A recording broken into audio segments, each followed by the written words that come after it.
First, the science and math. Kathy and I just came, before we were here this evening, to the RCC Science, the career fair. And I look over at one of those positions there, and Gordon Bournes. Gordon is the owner of Bournes. It's a huge company. I said, what are you doing here? He said, I'm here because we need engineers, and we need scientists, and we need people interested. 10 years ago, Lockheed Martin came to this community with the idea of spending 1 year. They're now at Longfellow every year. The reason they come, and they talk to kids about the importance of science and math.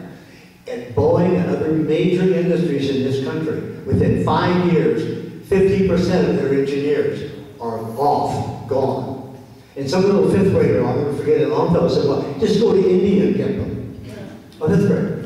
And the person responded, you know, that's a federal position, you can't go to India and get them. So that's that. The dropout rate, we've got to give some credit. We have a very low dropout rate compared to almost any places in the state. And I think we can, for one thing, give Dr. Beatty credit for the kind of special programs that have been expanded. Everything from our continuation schools to our independent study, and more recently the virtual high school, which has to be the future. And that's helping us deal with that rate. Closing comments would be, whether it be California or RUSD kids, well, what could be more important for their future than their education? From all appearances, education will be more and more underfunded for years to come. We heard today it's probably the year 2015.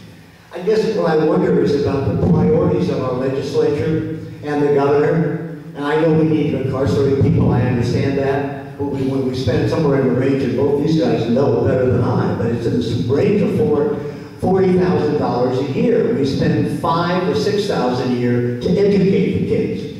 Where are the priorities? Well, I guess it's pretty obvious. One closing statement that I want to make in that regard is, and I'll read that directly. The sad but real joke among educators is that in good financial times, the state makes the educational expenditure decisions for Sacramento. In difficult times, which is now, guess what? The state allows the Board of Education to make reductions. How nice of them to let us do that. And that's exactly what we're facing. How's my time? You already got me a stop? Oh, I got 30 seconds. I'll go back a little bit to No Child Left Behind, just really quickly, because I left that out in my meeting with Mr. Duncan. What he thinks he was very clear about is that they're going to spend more money on education from the federal level than the history of the United States. And with that, they're going to buy such things as the run to the top, the race to the top. And read the paper recently as today. There are things coming that we may or may not like. Standards nationally, because California has real troubles because we're so high and Mississippi is so low. And when the teachers take a look at their evaluations based upon performance, boy, are they going to like that a lot. So there's some things coming out of this, you're right, that may come, and they're not talking about it now. Thank you again for all of you coming. We appreciate that very much.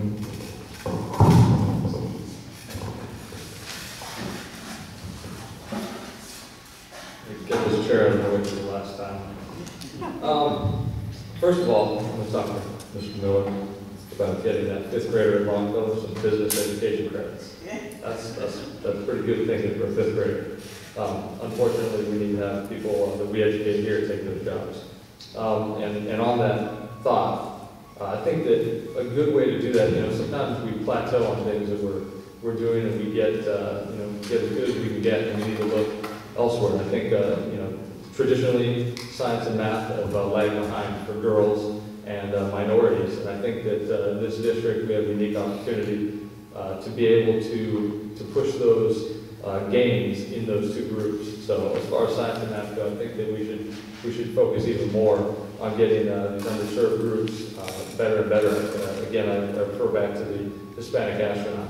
We're getting more and more female and Hispanic and minority role models that we can have as solid examples to put out there and say, listen, you really, really can do anything as long as you've got your education and you're willing to work hard.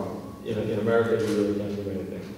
As far as the dropout rate goes, I think everything we've touched on affects the dropout rate.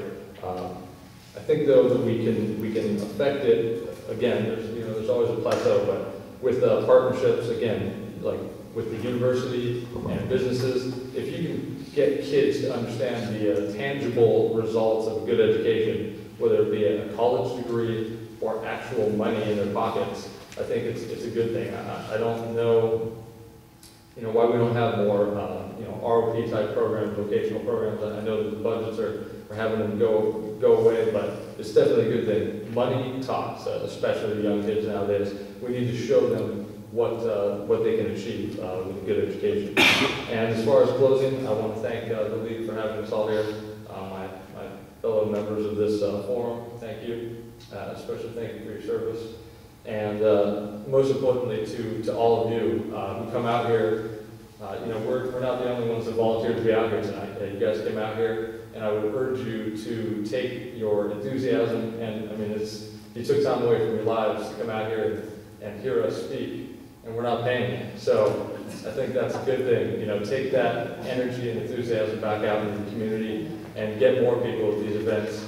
And it can't just be us. It can't just be us in Riverside. So let's get more people out there, get more people involved. And I think with an attitude like that, especially all of us, being parents, you a little more than the rest of us, we can really get the kids to succeed as long as we show them our dedication and they can copy it. So thank you all for coming out here.